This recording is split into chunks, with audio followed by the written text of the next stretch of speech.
Hi everybody, Simon here again. Solomon's Tales, next episode, whatever it is. Thanks for coming along and watching. So, Solomon's coming to the end of his tourist extension, and Ning is now with him. Solomon has got to start thinking about what he's going to do. The year coming up for 2 months already. It's flying by. He has been playing pool. Competitions are doing quite well. Frozen is living in the same block as him, who's his friend now, and Ning's with him. So Solomon thinks he's got a couple of weeks left, and then he's gonna head Cambodia. Is the plan. Talks to Ning in the morning, starts trying to find out what her plans are, and they talk. Ning is just mad on motorbikes, and she wants to tour about. She doesn't work for any bar or anything. She gets money from that boyfriend that's supposed to be now the ex, but Solomon is tending to believe that they're still together, but she's saying not, but he's still giving her money. So she's got an income, she doesn't need money, and Solomon's not giving her any money.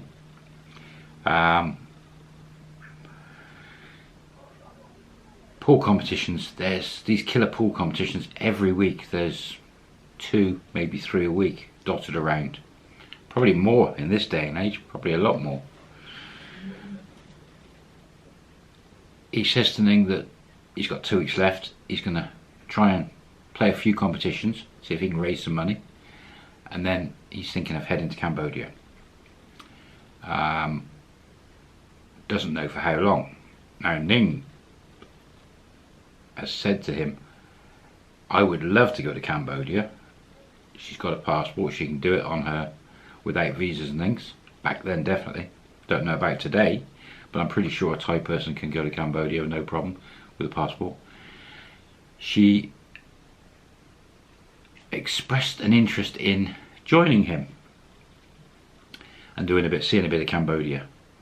Now, that's fine. That's absolutely fine by Solomon, having a companion so gorgeous and loves motorbikes, and it'd be so much better than being on your own. He wouldn't be able to explore the ladies of Cambodia, but he's not here really for that. So he says, well, maybe we could do this. He's telling Ning, maybe we could, but for the next couple of weeks I need to do some competitions and things. She says that she's got some stuff to sort out, but she would like to do that with him, and she then suggests that she gave her room up with the girls and she'll come and stay with Solomon, and she'll kick around with him and Frozen, who goes to the competitions with him, and they'll all become a happy little unit. Solomon's fine with that, you know. He's got there's nothing set in concrete, and why not? So for the next 2 weeks, Frozen and Ning get to know each other, and they get on really well. Frozen's got her fella that's again giving her money. Her and Solomon aren't boyfriend girlfriend, they're just friends, and she's getting a little bit of money on some of the competitions. He's sharing it with her, because Frozen's boyfriend's only sending her, at the time was only sending her a couple of thousand baht a week, which was enough back then, but didn't give her much of a life. So if Solomon could get second place or first place in some of these little contests, she can get some more money. So she was really up for it. It's free money.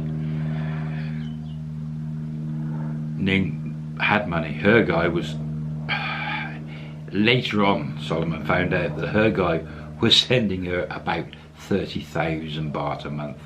Back then the exchange rate at 75 baht to the pound.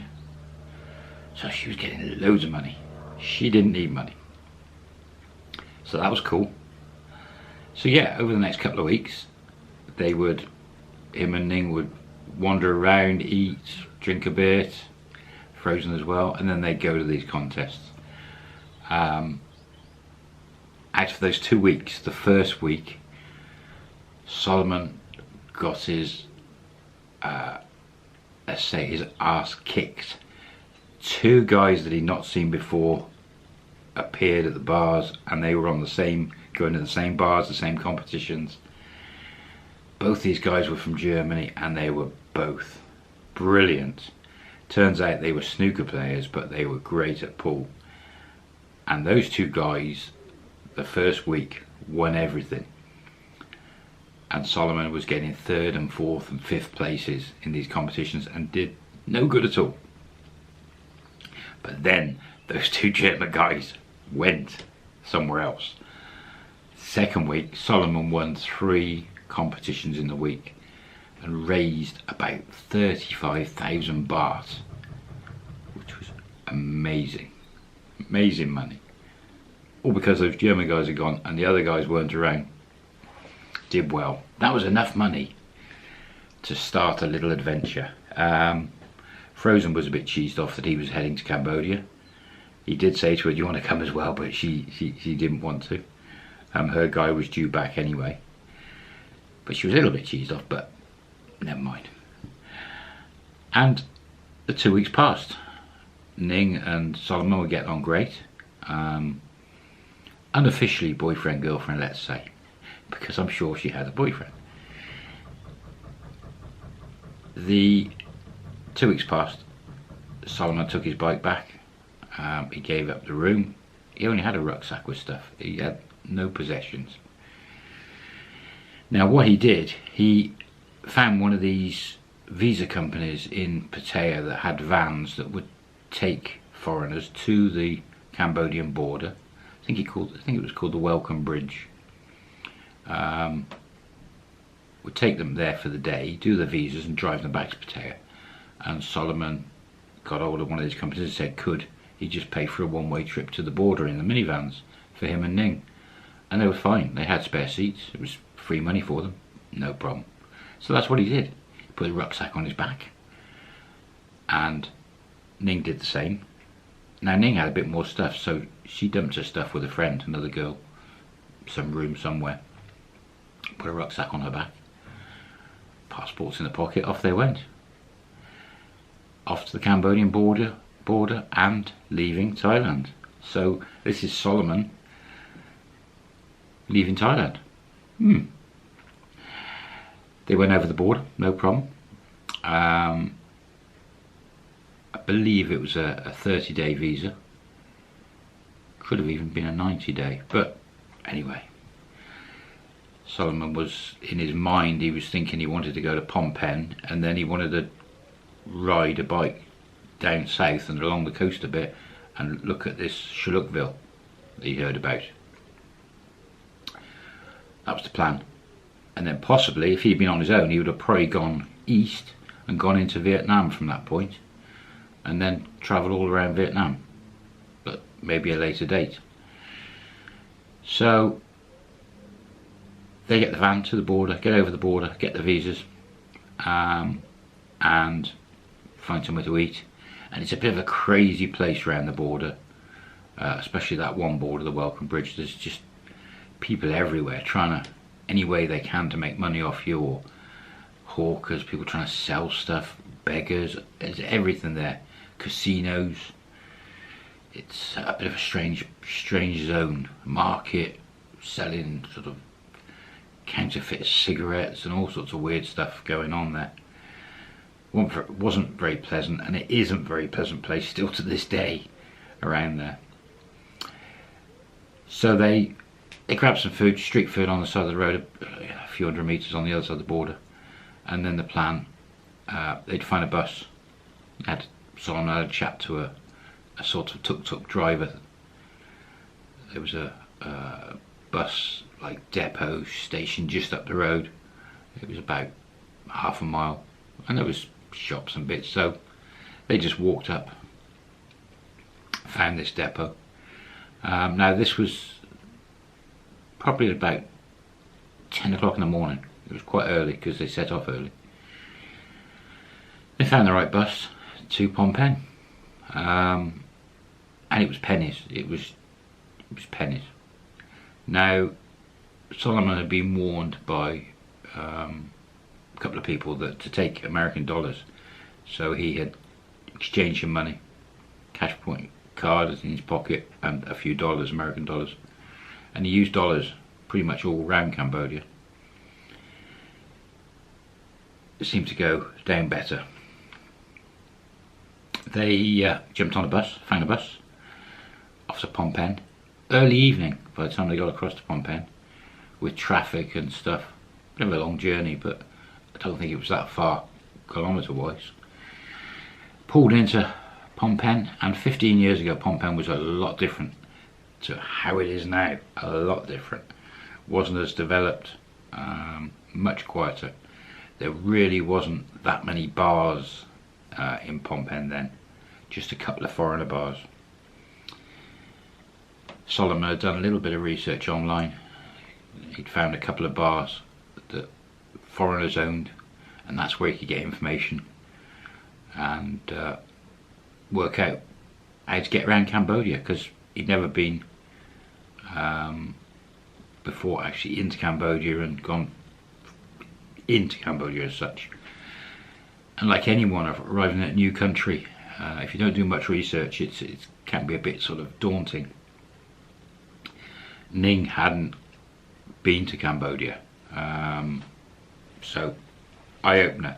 Neither of them spoke the Cambodian language, so it didn't even know one word, I don't think, and it is a different language to Thai. The people, lovely people, but strange, a lot poorer back then, a lot poorer, poverty. They got off the bus, had a bit of a walk round, found a cheap hotel, like a guest house, and it was cheaper than Thailand. It was equivalent of about 700 Thai baht. Checked in, seemed a nice enough hotel, seemed secure. That's always the worry when you go into a country with a lower living standard of security and watching your back. So the plan, I've been travelling all day, long old trek. They just go out, find some food, and check out in the morning around. So they did, and then Solomon had another lovely night. Well, he had been for the last couple of weeks, but yeah. Ning was an amazing, very, very attractive woman. Amazing. Not wife material though, I don't think. Too much of a problem to be a wife with those looks. You'd be constantly fighting off the guys. But she was into Solomon and Solomon was into her. Everything was good. It was all exciting. It was like an adventure together. Morning came. They went off to find these couple of bars owned by foreigners, and they found the one bar. The guy running that bar was called Jeff, and he was from Scotland, Glasgow side of Scotland, I believe it was. Very broad Glaswegian accent. Ning couldn't understand him at all. Very funny. Anyway, Solomon, they got ordered some drinks. It was morning, about 10:30 in the morning, and Solomon quizzed Jeff on Cambodia, getting around, where could he get some bikes, and he indicated to Jeff that he wanted to travel all the way down to the south to Shlukville, and maybe across a bit and then come up and see some of the sites, killing fields and some temples and bits and pieces. Jeff pulled out loads of maps, and he'd done this himself many times, these trips, and he said some of the roads, again this is 15 years ago, some of the roads were terrible going south. There wasn't a huge amount of stuff there.